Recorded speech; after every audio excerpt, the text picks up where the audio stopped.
Welcome to episode 49 of the Cashflow Connections podcast. Our topic for today is how to create your morning routine, balance work and life, and reverse engineer your goals with Cameron Herold. Today, we have an author of one of my favorite books on success and entrepreneurship that I've ever read. And even though the book itself has been getting a lot of attention recently, I still think it is extremely underrated. This is one of those ones I really anticipate this being on everyone's top 5 in the next 5 to 10 years. It's just really powerful, really motivating, and you can see your before the reading the book and after reading book behavior, and the difference can be really significant for some people. So today in this conversation, we're going to talk about how to start your day off on the right foot by completing all of the savers before you start doing any work-related tasks. If you're not familiar with the savers, it's a mnemonic device. You'll definitely understand it before the end of this conversation. Very useful. We're also going to talk about creating your vivid vision for your business future and then reverse engineering that future into quarterly or weekly goals. This is a way of quantifying your success, making sure you're in line. And if you're in line on those weekly or quarterly basis, you're going to be there where you're trying to achieve in 3 to 4 years, whatever your goal is. We're also going to talk about developing and codifying your core values and why it's so critical for decision-making when it comes to things like taking certain courses of action or even hiring employees. It's really the template that you kind of refer back to. And I think it's one of those things that people don't originally think about when they're just getting started, but core values are really the motivating factor as to why you're putting all these hours in. And we're going to talk about how to grow your business at exponential rates by just completing 1 to 3 important tasks a day. And Cameron's really going to drive home the point as to why it's important to do these 1 to 3 tasks first thing in the morning as opposed to doing things like email. Also, don't forget, it is almost time for Freedom Fest. You've heard a lot about it on this program. You've heard a lot about it otherwise. In case you don't know yet, it is a free market-minded event which focuses on financial independence. The event takes place in Las Vegas at the Paris Hotel, July 11th through the 14th. So that means there's not much time. If you're already listening to this, that means it's getting very close. So if you're still interested in going, make sure to go to freedomfest.com/register. You can also use the discount code CFC FreedomFest for a $100 discount. I'm actually going to be speaking on 3 sessions during the event. One of them I'm really excited about. I'm excited about all of them, but one of them in particular I know that a lot of listeners are going to be interested in. It's on a panel on a movie, which is a documentary called The Housing Bubble. A lot of the content is based on Tom Wood's book, Meltdown, which outlines how government action really resulted in that massive housing boom and then bust. Talks about, the direction of capital into the housing industry, particularly the real estate financing sector, as well as things like the Fed's suppression of interest rates, creating this massive bubble, and really where we're going from here. And there's going to be a panel to discuss the film, as well as where we're going in the future. A lot of the panel members are going to be Austrian economists that really predicted this coming. So Peter Schiff, for example, who could not have more clearly outlined what was taking place at the time and what would result. And of course, the housing bust that he predicted did take place pretty much exactly as he predicted. So don't forget, Freedom Fest, July 11th through the 14th, and I'll see you guys there. All right, enjoy the episode. How's it going, everyone? Our guest for today is Cameron Herold, who is a successful business coach and author of 3 books, including Miracle Mornings for Entrepreneurs, Meetings Suck, and Double Double. But he's not only coached entrepreneurs and business owners all over the world, he's also built $100 million companies as well. In fact, he was the COO of You Got Junk during the company's rapid growth from its really infancy to becoming a massive industry leader through Cameron's strategies. Part of his coaching strategy is to focus on helping business owners create a path to the shortest, simplest plan for exponential growth, and he's extremely focused on productivity, so we're definitely going to talk about a lot of that stuff today. Cameron, thanks again, man. It's an honor. Hey, Hunter. Thanks for having me. I appreciate it. It was actually, and just for clarification, it was called 1-800-GOT-JUNK, but it's funny. People always say You Got Junk as well, so I think we should have a sister company and get that URL right away as well. Makes sense. Thanks for the clarification. All good. So actually, that's kind of a segue there. Let's start with that. Tell us about your experience with 1-800-GOT-JUNK, and so we can really understand of kind of your perspective on a lot of these topics and where a lot of your insights came from.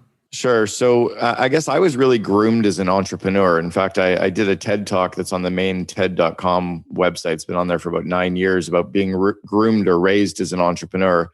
And part of my journey, I got involved in a group called College Pro Painters, which is the largest residential house painting company on the planet.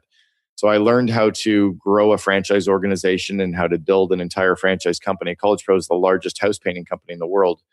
And from that, I transitioned out, built another couple companies. And while I was doing that, I was in a group of entrepreneurs called the Entrepreneurs Organization. And I met the founder of 1-800-GOT-JUNK, Brian Scudamore. And Brian and I became really close friends over a period of about 4 years.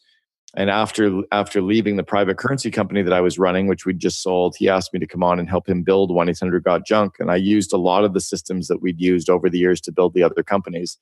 And we just had a great ride. We focused on really turning the company into a little bit more than a business, a little bit less than a religion. We really focused on building a cult or a culture. We leveraged free PR, and then we also really worked hard on our leadership development and really growing people. And we scaled the company from 2 million to 106 million in 6 years.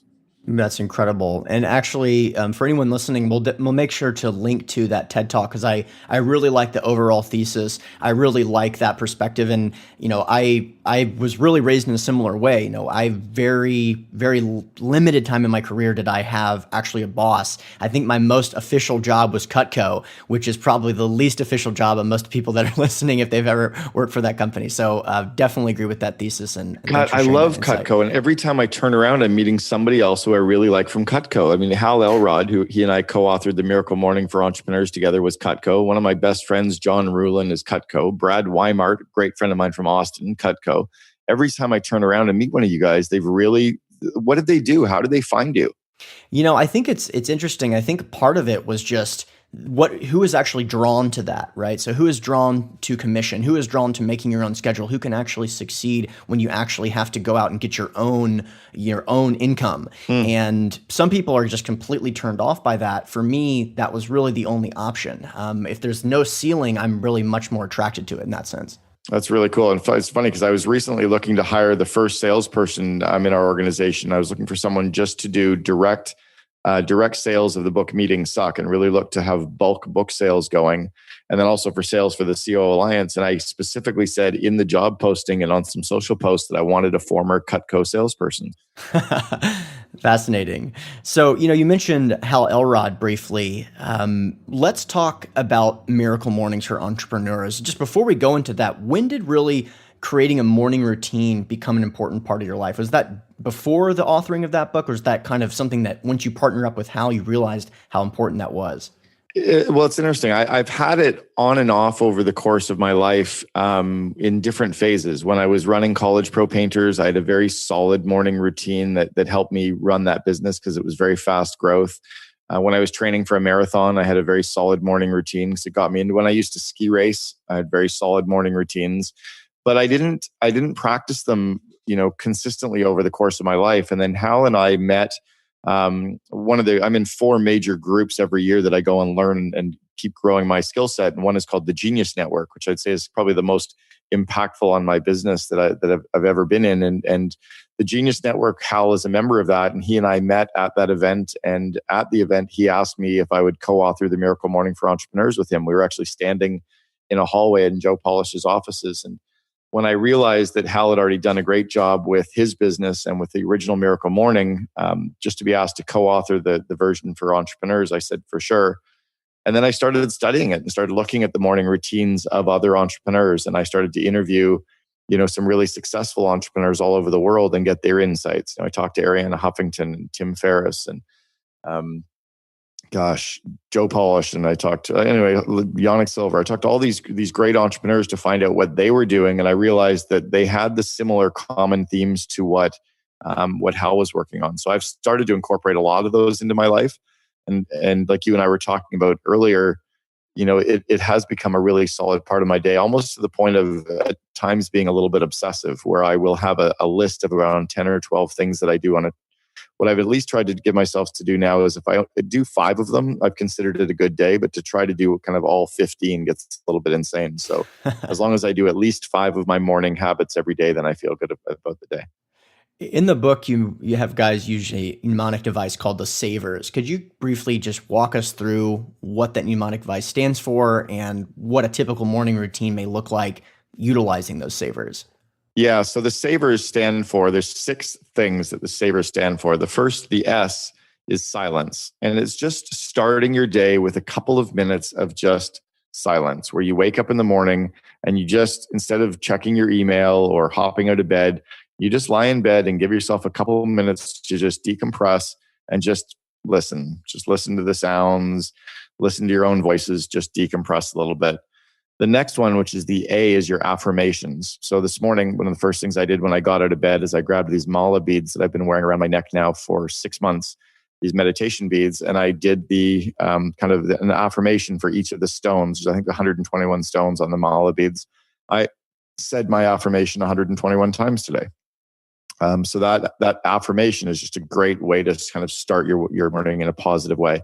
And then the V is your visualization. So your visualization, for me, it's listening to an audio recording of my vivid vision. And I cover in a lot of content or a lot of detail in the book, The Miracle Morning for Entrepreneurs, the concept of the vivid vision. And also, if you want to link in the show notes, I did a TEDx talk just recently on the vivid vision concept, which just got released a week ago. And it really outlines the process of crafting a vivid vision for your personal life and for your business. But now what I do is not only do I write it, I have an audio recording of it so I can listen to myself in my own voice going through a 4-page description of my company 3 years in the future, or my personal vivid vision. So that's the visualization. Then the E is for exercise. And this I struggle with. I struggle with hopping out of bed first thing in the morning and getting my ass out to go for a run or going to the gym or doing something. I prefer to do my exercise in the afternoons. But I've gone back and forth with trying to do some burpees or trying to do some push-ups or trying to get on the rowing machine or going for a run. But that's probably the one I struggle with the most. And I would like to build it back into my routine. In fact, even this morning, I was getting mad at myself for not hopping out and doing it. And, meanwhile, my girlfriend calls me on video and I see her riding her bicycle. So that's one that I just learned to maybe let it go a little bit. I'm not going to beat myself up for not doing it, but it's the one that I would like to build into my routine, is some kind of exercise in the morning just to get the blood flowing. Then the R is your reading. And that's just where you will read for 10 to 15 minutes, anything. It could be a business book that you're reading, a personal book, just some way to just kind of get into some personal growth or business growth or spiritual growth. And I've also told people that the reading doesn't have to be the old-fashioned way by reading and using your eyes. It can also be from listening to an audiobook. And I think a lot of people, especially those with ADD, have struggled with reading. And we find that listening to something on Audible is a great way to devour content. So I really encourage you to, and you get free books on Audible when you're members of Amazon Prime. I think you get like 5 or 6 free books a month. So you can devour a lot of content just using your Audible subscription. And then the last S stands for scribing or writing. And that's really when you journal. And I use a 5-minute journal in the morning where I write down, and I just follow the guide in the 5-minute journal. Awesome. Thanks for going through that there. So it's interesting. So obviously a lot of people that both you and I really look up to, they've been implementing this stuff. They've been talking about this for a long time. For some reason, it didn't click with me until I read your book. I've always thought, these people, Oprah Winfrey, you mentioned Tim Forrest, they all have these morning routines. And I really hadn't done any of them on a regular basis until I read your book. And since then, I have done it on every weekday. I actually kind of like to take the weekends off of doing the morning routine, That's nice. Not for the reason that it's like, oh, it's so much better. It's actually makes me more excited for Monday because I actually really like doing the morning routine. It's so refreshing. It's so interesting. That's great. And it really kind of like builds up, and then the Monday routine is really awesome. I like that. I'll give you a couple others that I've even tied in that have become really powerful for me. One is finishing every shower with a cold blast of water for about a minute and just having that cold shower. And it sucks, man. It's not easy. It's not fun. But I'll tell you, you hop out of the shower so completely refreshed. It's amazing. And that's been a big one. Tony Robbins does that all the time with his morning baths or his quick dumps. So that's been a good one. Another one for me is I use a smudge. I have a Palo Santo stick that I light and I burn, and I just spend about 30 seconds smudging my body where I just have the smoke from that. And it just really calms me and grounds me. And I think because I'm so OCD and so driven and type A, that taking something that is so insanely slow, where you have to just let the smoke kind of circle your body, and the smell of it just calms me down at the start of the day, is a really interesting one that I've been doing now for around a year. And then the third one is I take all my probiotics and vitamins with a glass of lemon juice, and just kind of getting the alkaline part going in your body as well. Yeah, I like all that. And actually, I wanted to mention this real quick. I knew there was going to be some cool golden gems from this conversation that I didn't anticipate. And you mentioned listening to your vivid vision while you're going through your miracle morning. And that is actually brilliant. Some people don't like to listen to their own voice. I have no problem with it. It's not a surprise to anyone listening to this. But I actually really like that. It sinks into me. The way that I learn is much more audible than visual. So I'm definitely going to start implementing that. And then something else came to mind when you're speaking just then. There's a book, Own the Day by Aubrey Marcus, which recently came out. And if you're into a lot of the things that you just mentioned, Own the Day would be a good suggestion. It's kind of like Miracle Mornings for entrepreneurs, but for psychos. Mm-hmm. So like he does a little bunch of like ice baths and stuff. So definitely check that one out. And then again, you also touched about something that I think is really fascinating about you. It's clear you're extremely driven, you're hyper-focused on productivity, but I really like your take on work-life balance. I wanted you kind of to speak about some of your thoughts on work-life balance, how you've been able to achieve such great things, but also it seems that you've been able to take time off, you've been able to take vacations. What are your thoughts on that topic?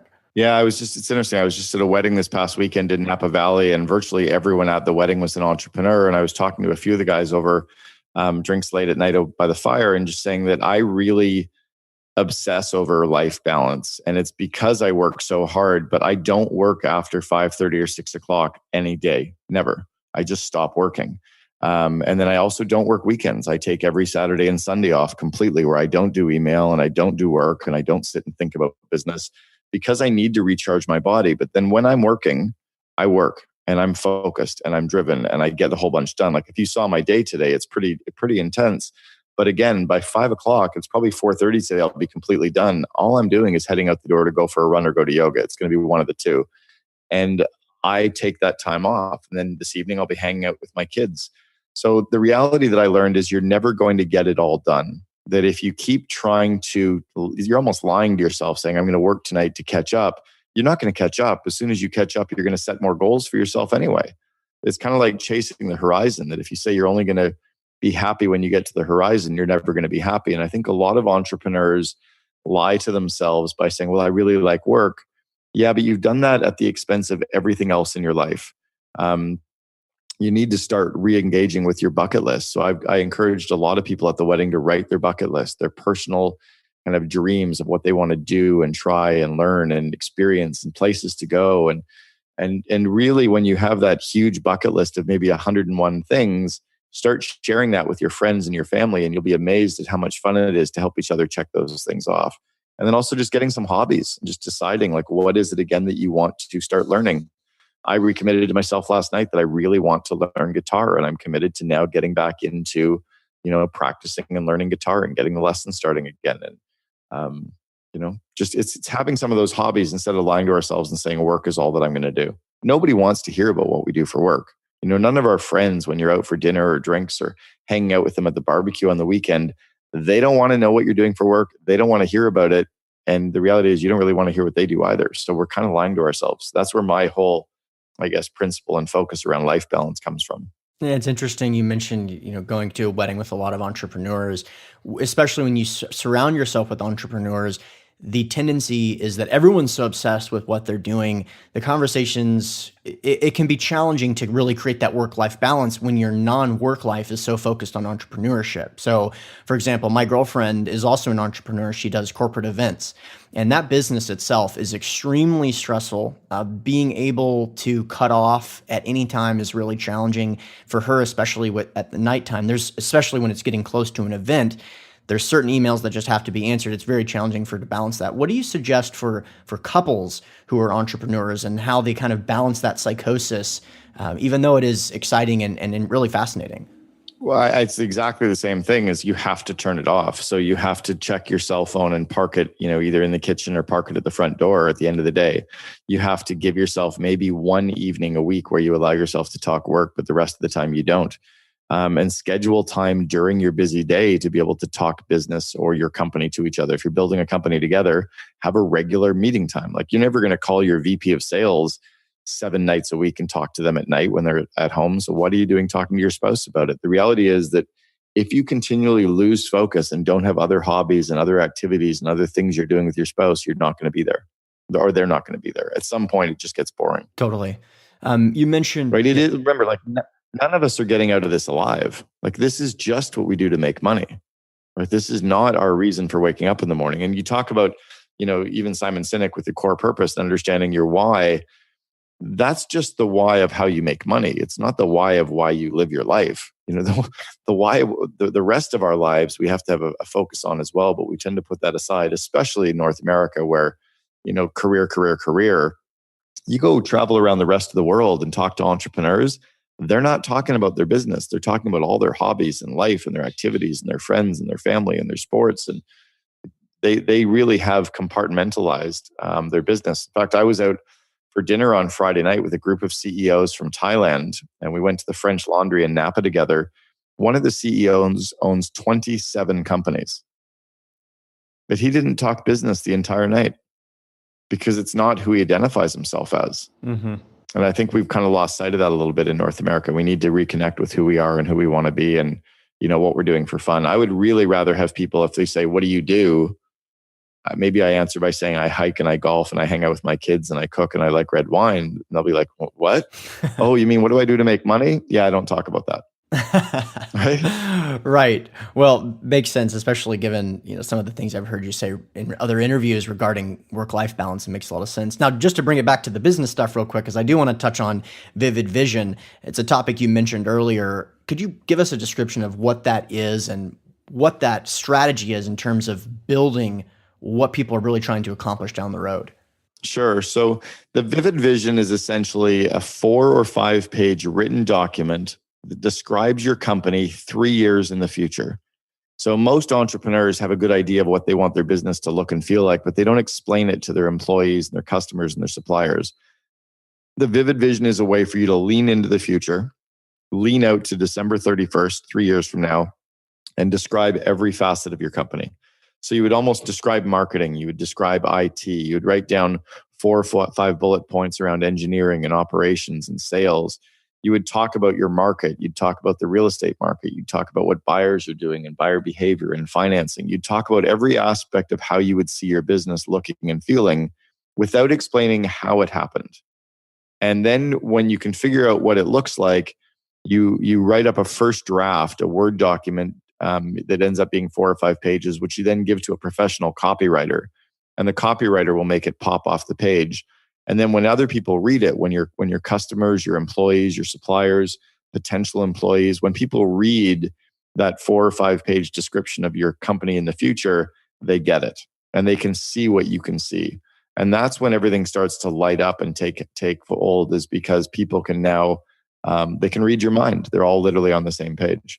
Part of this exercise, when some people are doing it, they're going to be caught up in how is this going to be happening? How do you suggest people really limit those quantifiable thoughts when people are trying to make the roadmap as opposed to just look at the finish line? How do you suggest people kind of balance that there? Yeah, I'm actually in a mastermind group called Strategic Coach with Dan Sullivan. I'm in his 10X program. And one of the guys in Strategic Coach recently said that we don't want to get stuck in how pies. We're supposed to figure out who, not how. And I think as entrepreneurs, if we can figure out who can I delegate this to, or who can I outsource this to, or who can help me figure out how to make this happen, or who can do this for me. Because yes, stuff needs to be done, but not by you. And yes, stuff needs to be figured out, but not necessarily by us. And it's kind of, I think the school system really messed us up, where it trained us for 17 years to think that we had to know all the answers. We had to memorize all the answers, and we had to be the one to figure everything out, instead of saying that we were allowed to basically cheat. We were allowed to work together as a group. We were allowed to collaborate. We were allowed to ask other people to do it for us. We were allowed to, copy other people's ideas. I call it R&D, which stands for rip off and duplicate. And if we worry less about the how and more about the who, that's when our business will really accelerate. That's a really interesting answer, especially since those two words are basically the same, given the spelling of the two words. Part of answering that who has to do with core values. So when it comes to hiring, obviously, this is something that It's all about building the culture. It's all about identifying those core values and finding team members that meet those core values. Could you give us your thoughts on really identifying what those core values are and finding the right management team or the right employees to facilitate that core value? Yeah, it's fun. It's funny that you actually mentioned that how and who have the same letters. I don't think I ever noticed that. At 50 years old, that's how ADD I am, is that I never noticed the obvious. Yeah, you move the W just a little bit and you're like there. Yeah, no, I get it. It's funny, but I never actually focused on that before. It's funny. So what are you looking at in terms of core values? Well, I'll give you the best example of core values I've ever seen is from College Pro Painters. And College Pro is the largest residential house painting company on the planet. And their core values have been the same since 1971. And their core values are deliver what you promise, respect the individual, pride in all you do. And around 10 years ago, they added their fourth core value, which was find a better way. Now, what College Pro Painters really does a good job with is they will relentlessly go out and recruit and hire people who already live those core values. And they fire people who break their core values. They also make sure that their core values are very clearly understood so that people understand what they're being held accountable to. Certainly. And this is something that when I was reading part of Miracle Mornings for Entrepreneurs, where you go through core values, it's really an algorithm for decision making, in my opinion. So in Principles by Ray Dalio, he talks about this idea of algorithmic decision making and how you just apply the decision to the algorithm, you apply the algorithm to the decision, that makes the decision really easy to be made, and that doesn't allow you to have like subjective preference, so you can make avoid human error, basically. So when you really codify your core values, you hire a team based on those core values. The core values then is the algorithm. You basically run the decision or run the potential hire through the core value algorithm, and that answer is going to be really give you good insight as to terms of whether or not it's a good idea. Does that kind of align with your thinking there?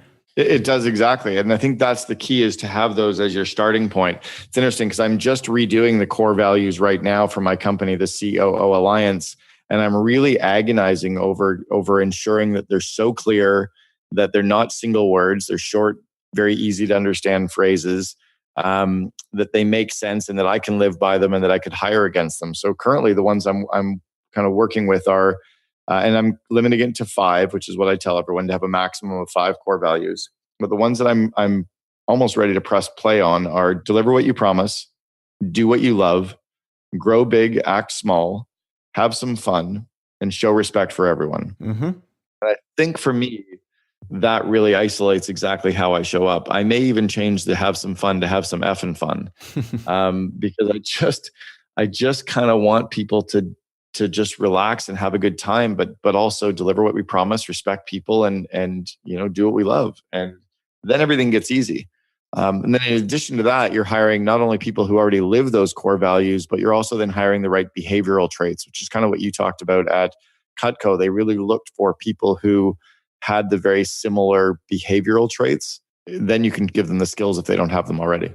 In relation to have some fun, I think that one of the things you touched on there was entrepreneurs always seem to be looking at the horizon. And that's something that a lot of people feel gives them their edge.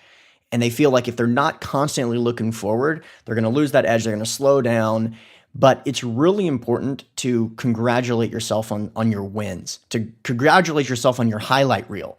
And I know that that's something that you're a big proponent of. I was wondering if you'd share with us, what are some of the real highlights that you look at in your career when you're kind of looking back and saying, wow, that's awesome. That's a clear green light. I really love thinking about that. Sure. Well, I'll share those with you in a sec. I'll tell you first how I do it. And it's every time I set goals for myself, whether I set 3 new annual goals or 3 new quarterly goals or 3 new goals for the week or the day, I also then congratulate myself for the 3 things I just got done in that same period.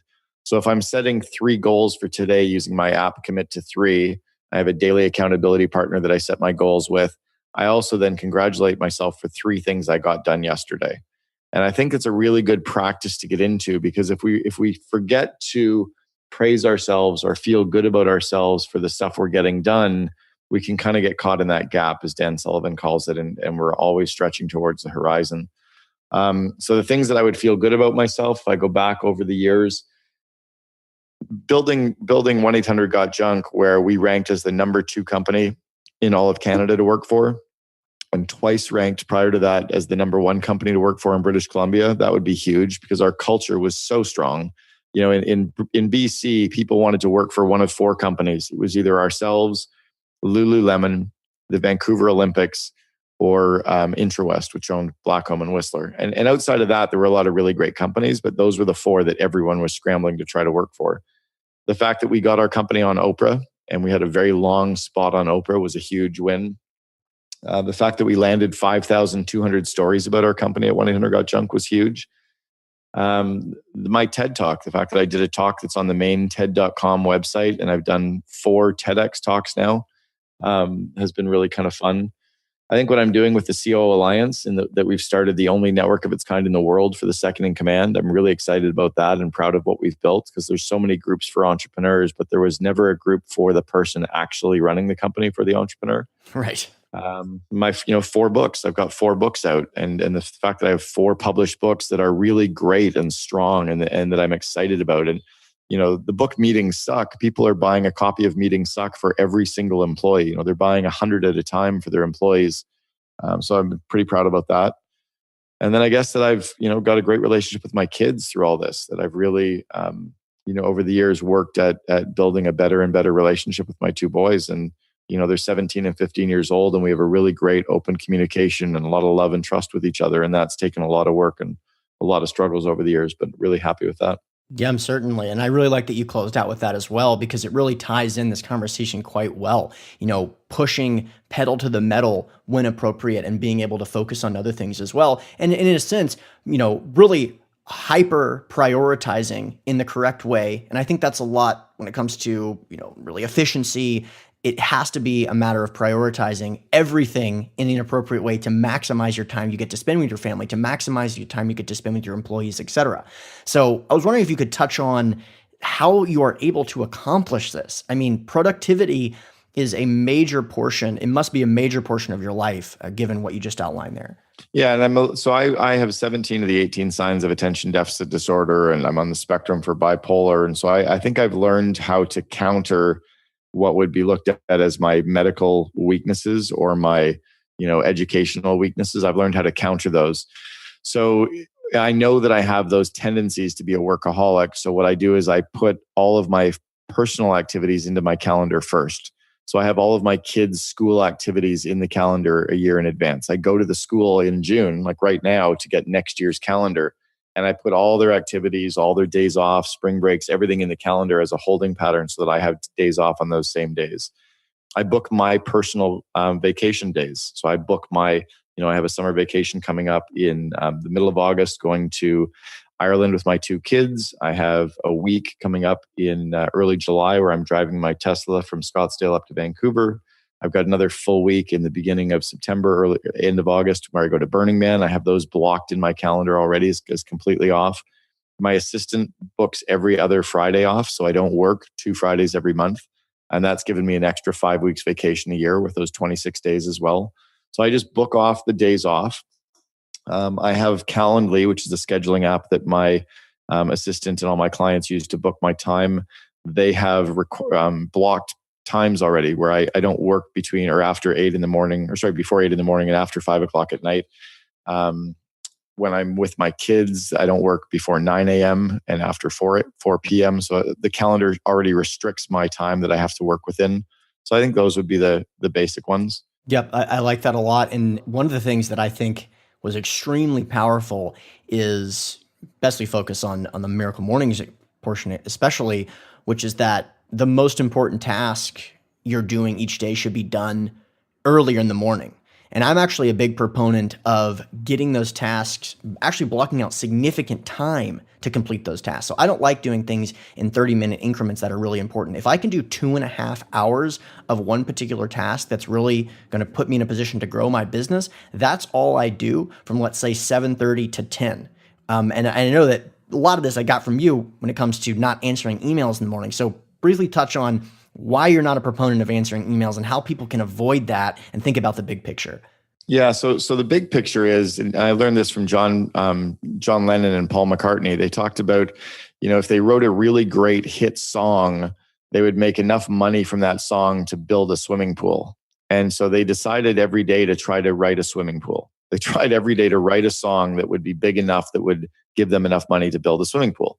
So this concept of what can you do every day that would be a big ticket win for your business, and come up with 1 to 3 things on a daily basis. So I use an app called Commit to 3, and I have a daily accountability partner, and I set my top 3 business goals for the day of the 3 big things I have to get done. And that forces me to focus on those 3 things. So that even if I just got those 3 things done, if you think that there's roughly 250 business days per year, right? If you eliminate the 2 Saturday and Sundays times 52 weeks, you lose 100 days there. So about 250 business days a year. If I got 3 things done per day, that's 750 big things I've gotten done this year. That's a huge, huge momentum for the business. Now multiply that over the employees that work for me as well. The email is just your busy work. Jim Collins in the book Good to Great talked about getting the critical few things done versus the important many. And I think that's the core here, is to really focus on what are the things I need to get done that will drive the business forward, that will create momentum, that will, leverage what we're working on, and the busy work will take care of itself. There are probably a lot of people. Yeah, go ahead. The second thing that I try to do is delegate everything except genius. I try to take all of the little things that are important, but don't necessarily require me, and I try to get someone else to do it for me. So as an example, my assistant Meredith is incredible. She handles 80% of my email for me. She handles the replies. Some she replies as me, some she replies as herself. She handles all of my booking, all of my scheduling, all my hotel details, speaking details. She even checks me in for all of my flights so that the boarding card is sitting waiting for me. I take all the stuff off my plate that is less than an effective $25 an hourly rate, and I outsource all of that. And then I'm trying to move that up to anything less than $100 an hour. That if there's anything that I do that I would outsource for $100 an hour or less, why am I doing it when my time is so much more valuable? Certainly. And this is a skill set of itself. Yeah. And you just have to be relentless around that. You delegate everything except genius. What would you say to someone listening to this that, let's say real estate agents, there's probably a lot of real estate agents listening to this, where a huge part of their business is being able to respond to calls quickly, respond to emails quickly. I know, I personally talked to people, being a big proponent of this, that they say, the first thing I do when I wake up, I have to answer my calls, I have to answer my emails, because it's a huge portion of the service that I'm in. What are your thoughts on that particular industry or industries like that? I'd say the very first thing you should be doing work-wise after you start your morning savers, the next thing you should do is write down the 3 things you have to do that will grow your real estate business today. And just spend 3 to 5 minutes of writing down your top 3 goals for the day. If you don't have 3 minutes to do that before you have to check your busy email, you're never going to scale. But give yourself the 3 minutes to set your goals for the day, and then put them in the order of impact, the highest impact, your lowest impact. And ideally, even start working on item 1 and see if you can get item 1 done in 30 minutes, then check your email. You can also set up notifications where your current customers or clients that you're working on or certain deals, you get notified if those come through, where you have your notification will go off. But you can also have someone else checking your emails for you and let you know. They can send you a text message when an urgent one comes through. But the key is for you to really scale your business, email isn't going to scale. That's the busy work. Yep. Totally. But relationships will. I have a friend here in Vancouver. I live in 2 cities, Vancouver and Scottsdale. There's a friend, David Richardson, who's a very successful real estate agent in Vancouver, Canada. He, for the last 20 years, has always focused his real estate work in a 25 street by 25 street area. And every single morning, he drives the grid. He drives all 25 streets back and forth, and all 25 streets north to south. And then he goes into his office. Imagine if every single day you knew your territory as well as he knows his, you knock the cover off the ball. But that's focus. Totally. You mentioned the COO Alliance, and I want to circle back about that because I had some questions about that as well. Talk a little bit about that and the type of people, the profile of people that attend those events. Sure. So we noticed that there's a lot of groups for entrepreneurs. If you think that you've got, the Entrepreneurs Organization and the YPO, Young Presidents Organization, you've got Vistage, and you've got Maverick and the Genius Network and Strategic Coach. You've got all these places where entrepreneurs can go and learn from each other. But there was nowhere for the second in command to go and learn. And there's groups for marketers and engineers and lawyers. But again, there was nowhere for the COO. And we tended to send our second in command to these other groups to try to learn, but they didn't quite fit in. They didn't feel like they were one of the right tribe. So we created a network where only the second in command comes. It's called the COO Alliance. And we're actually now launching in 30 cities over the next 3 years, calling it the COO Alliance City Forums, where we will have members in the top 30 metros in North America by the end of 2020. The criteria for membership in the national program, where we have 5 events a year in Scottsdale and people come to 3 of those 5, for that program, you have to have at least 50 employees and 5 million in revenue. And then for the city forums, you need to have at least, I believe it's 20 employees and 2 million in revenue to get into the city forums. And we're launching right now. I know we're launching in Boston, San Diego, San Francisco, Ottawa, Canada, as well as a couple other cities that we've signed. We've just signed our first 8 cities now in North America. And we'll link to the COO Alliance as well in the show notes page. What are some of the key takeaways you've learned from coaching all these people after all these years and different asset classes and different companies, different sizes, et cetera? One for sure is the element of focus, that when you're truly, truly focused and when you can get that flywheel effect happening, you will scale. I think that's really been fun to watch, is the companies that are truly focused. I just interviewed a woman this morning on our Second in Command podcast. So we have a podcast called the Second in Command podcast where we only interview the chief behind the chief. And I was interviewing a woman who runs a company called Gym Launch, and they've gone from 0 to 10 million in revenue in 16 months. And the focus that she and her husband have on scaling this company is extraordinary. And they say no to all kinds of other business opportunities because they're so completely focused on what they do. I think that's probably the number one thing I've seen over the years, is that distraction really is going to hurt your growth. And I think a lot of entrepreneurs have these great ideas, but you don't necessarily have to start them today. And if you're going to start that second or third business, you need to get a strong management team in place to run company number one. And that allows you to move over. Who are some of the, Well, another one is just the aspect that so many entrepreneurs try to delegate and hold on to and have control, instead of realizing that their core role is to actually grow people. And the more that we can grow people, right, the faster the company scales. Certainly, that especially about the focus, I completely agree. It's, this is something that was covered in deep work, which I've mentioned several times in the program. If you can just hyper focus on those things that Cameron was mentioning earlier, if it's one thing per day, you're going to see a massive difference in your business within a quarter. And if it's 3 things per day, it's like categorically different in terms of the trajectory you're on. It's really, really remarkable. And it's also remarkable how few entrepreneurs are actually doing one thing per day, and they're still doing okay.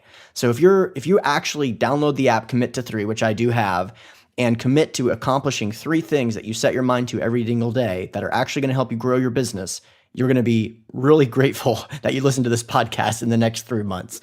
It's so simple, but so powerful. Exactly.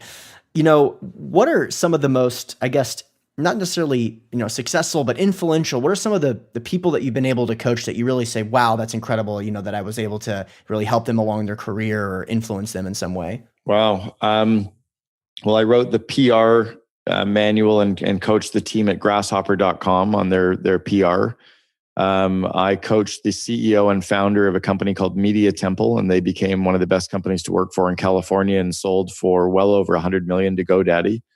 I coached the CEO and co-founder of iContacts before they again sold for well over 100 million. Coached a company called Nurse Next Door, who has had massive growth. I started coaching them before they sold their first franchise, and they've now sold around 220 franchises. I coached a company called Blue Grace Logistics, coached them from about 60 employees up to 700 employees over the course of 4.5 years. Like a long list. I coached a guy in Toronto. Pretty good list. Yeah. That's awesome. What is something you wish you learned earlier? This is a question I always like to close out with, because it's like, if the young entrepreneurs out there are listening, if these kind of key takeaways, they make a huge impact, they could just jump through that thing. So what would be a suggestion, to a young entrepreneur, something that you would wish that someone had shared with you earlier in your career? Delegate more, delegate faster, get stuff off my plate quicker and get other people to do stuff to leverage up my time, I think would have been a key one. To invest in relationships. The reason that I go to these events like, Strategic Coach and Baby Bathwater and Genius Network is because I'm around the right groups of entrepreneurs that are continually scaling me and growing me. That's the reason I go to the main TED conference every year, for the same reason. So, learning from and being around people that are inspiring and growing. Love it. And you can definitely go into some detail in the book, Miracle Mornings for Entrepreneurs. They outline how to identify what tasks you should be really outsourcing. And the number of tasks that you should be outsourcing is much higher than the number of tasks that the vast majority of people are spending their time doing. So, Cameron, before we go, just do me a favor and let the listeners know where people can learn more about you, your social media, your firm, etc. Sure. So the main website is the COO Alliance, and COOalliance.com. And then all of my content, speaking events, books, videos, etc., you can get at CameronHerold.com. And as well, all 4 of my books are available on Amazon, Audible, and iTunes. And the books are Double Double, The Miracle Morning for Entrepreneurs, Meetings Suck, and Vivid Vision. And those 4 books are all available on Amazon. Awesome. Well, Cameron, thanks again, man. A lot of golden nuggets here. Really appreciate it coming on. You're welcome, Hunter. Have a great morning. All right, listeners, thanks for checking out the episode. As always, the contact information for our guest will be available in the show notes page, which is hosted on SoundCloud, iTunes, and Stitcher.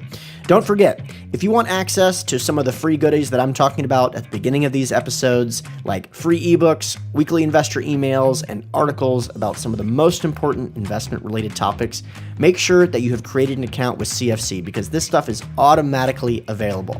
You can do this by going to cashflowconnections.com and signing up as an accredited investor. Of course, if you have any questions, feel free to email me at hunterthompson@cashflowconnections.com. Thanks again.